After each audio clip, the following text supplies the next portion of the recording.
Hello! So, it is the 4th week of the Ancient event now, and we have the Ancient Bottomless Dungeon, which I will take a look at in a second. We've got 2 new dragons to get hatching, but before that, I wanted to open up a few chests, because we are getting very, very close to getting all of the Ancient dragons in this event. The only real questionable one at this point is Mr. Iosghar, who we need another less than 80 pieces for now, because we're going to get 20 pieces out of the Leafstone Shrine, and we've got 408 out of 500. We've got 120 tickets, and we've got the dungeon, which is going to give us more.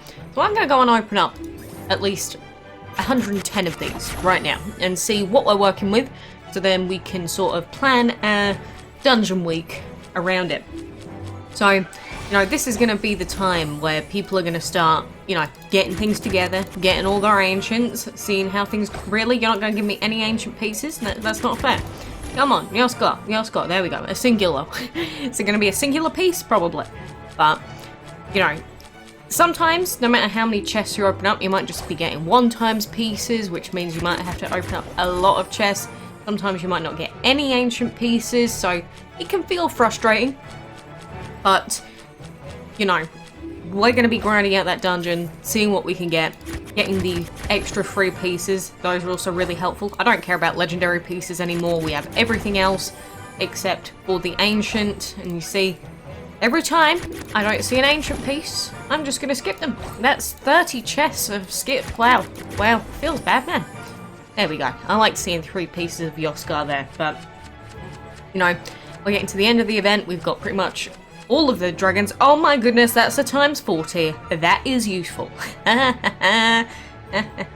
Closer and closer we creep to getting, you know, Iosghar and inevitably Frosk out this event, which will actually be my first ever ancient chest dragon and my first ever major chest dragon ever, and it would be my first ever major event reward in the form of Frosk if it actually happens. So them changing the drop rates from Soft Dragon last time has helped a lot, and us getting the Endless Dungeon from the first week obviously has also helped a lot this time around. I wish they could keep this format, as in having an Endless Dungeon that's truly endless, and, you know, even though Double Trouble we might have to gem a few of those, at least having a way for most of us to get a decent amount of things and pieces and dragon parts, you know. It just feels so much better than getting nothing out of these events, which is what I got out of the last ancient event. So, opening up all of those chests that we have. We do have a few extra, but I'm going to save those in case I need them for bingo quests. But right now, we are sitting at 200 or 463 pieces of Iosghar, and we are also going to have the bonus 20 from the Leafstone Shrine, so we are very close. We are going to be unlocking a lot of things this week. Of course, along with Iosghar, we've also got Pixie Dot, which I'm going to want to breed as well, but Pume, we are very close in pieces. We're 25 chests away from guaranteed. It's all coming together, boys. It's hatching time! So we did manage to collect the Orange Wing and Jade dragons a day or so ago, you know, through going through the dragon board, getting the bingos done, and just gradually collecting pieces for Orange Wing. So I will be hatching these boys now so that I can free up some of my hatchery space. So I'm going to start off with Mr. Orange Wing, because he is the current star of the show as part of one of the ancient collections. So for getting Orange Wing, we will be one step closer to another ancient, but he is an epic with plant, wind, and metal elements.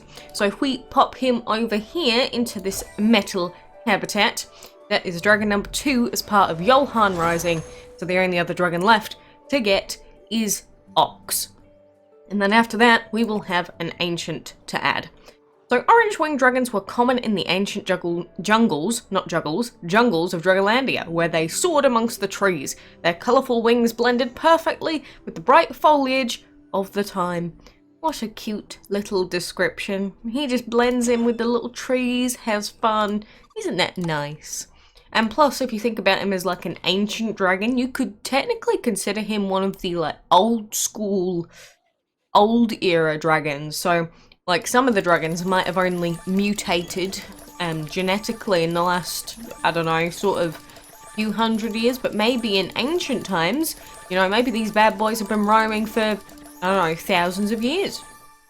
Many thousands of years. So Mr. Orange Wing, you know, I enjoy your presence, and you do have some nice bluey, turquoisey looking colours on you, so I'm a big fan.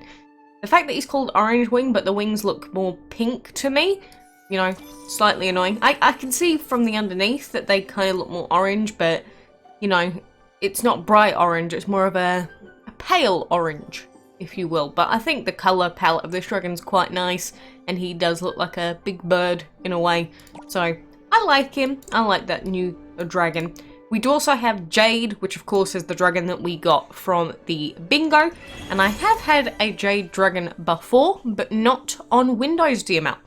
And the great thing about Jade is that he is used in a lot of Dragon of the Month breeding combinations, or he has been over time. And for instance, last month's Bounty Hunter, he was a super useful dragon to use in that breeding combo. But anyway, some trainers consider the Jade Dragon to be a lucky charm thanks to its beauty and battle prowess. Whether that's true or not, this trainer thinks you'd be lucky to know one. I do consider myself lucky to know little baby Pale here. Little baby Jade. What a cute little boy. I love the dragons when they just don't have any arms and any legs. They do just look like angry snakes. I feel like I talk about snakes a lot, and I guess it makes sense because dragons aren't too far off snakes, really. You know, they usually sort of have a similar looking head. They've got the tail going, and obviously with this serpentine body, you know, definitely giving me snaky vibes. But, you know, again, we'll level him up to level 20 because, you know, all of my dragons get leveled up to 20 in case I ever breed with them. And especially Jade, I'm almost definitely going to end up using him for breeding at some point if that elemental combo comes back for a breed. But look at those horns! Boy, you are a horny boy. We have also got this week's bottomless dungeon to get grinding, and this is an important one again because this ancient dungeon is going to give us the chance to get more ancient tickets. So for anyone that doesn't have Iosghar, this is going to be a big, probably deciding week for a lot of people. We also have some of the deals in the dungeon shop as normal. We've got a double egg relic, which I'm going to take, and we've got a relic of hatching, which I'm actually going to take as well. We've got the ghost dragon in here, which I already have, but a couple of cool things. But aside from that, the important thing is to get in and start grinding. And, you know, in the first few rounds, it's normally a better idea to just try and get as many KOs as you can for the KO bonus. But at the same time, if you can try and do some of the quests as they come up, you know, that's also going to help you out. But just in general, you know, with the dungeon, it is about grind. Especially now that they have, well, from last week they made the dungeon more difficult. I'm not 100% sure yet how this dungeon's going to be, but that's even more reason why if you want to get as many ancient tickets as you can, you should be in this dungeon at minimum every 6 hours. But, you know, the cool down times at the beginning are quite short, so keep all of that in mind. So, you know, coming through this ancient event, we are obviously coming to a close now. This is going to be the week where most people are going to start getting all of the rewards for the ancient event.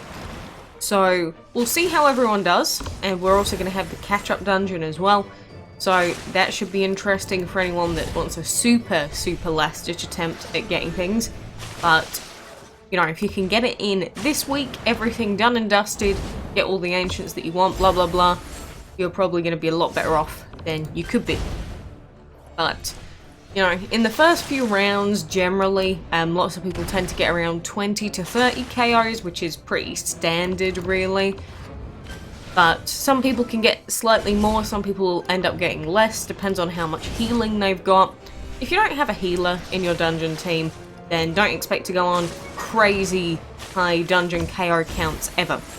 But, you know, that's why, over time, what you can do is, you know, just aim to make your team have a variety of elements. Obviously, 2 divines tends to be better than a lot of things because you can bless with both. Having an ancient is also obviously really helpful. But the main thing is having that healer in there for a lot of people just to get a few additional KOs. So even if you don't have a healer right now, as long as you've got the plans to do it eventually, you know, at least you've got the plan there. You got the idea going. And that's the important part. So these tests sort of suck. 2 dragons with a weak attack and beat 2 dragons with 1 blow. Why you gotta do me like this, game? Sometimes the dungeons are just like that. It might give you a set of tests that just absolutely suck. But we're kind of lucky in the sense that, yes, for right now, for us, we're actually just going mainly for KOs. So I'm not too fussy about that. It does seem like we are running into a couple of energy dragons. So every time we've got burnout on him, for example, and we've got burnout on her as well. So ideally, I want both of them dead. Unluckily for us, it looks like Brunhilde has tanked.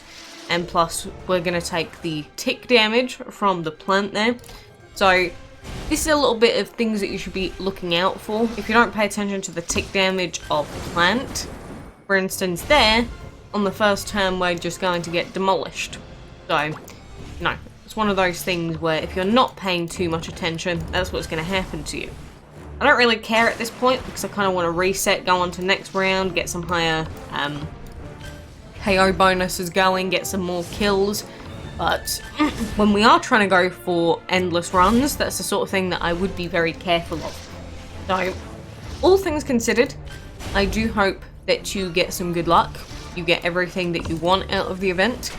But you're not going to get good rewards out of this ancient event unless you are sitting there grinding everything and trying your best.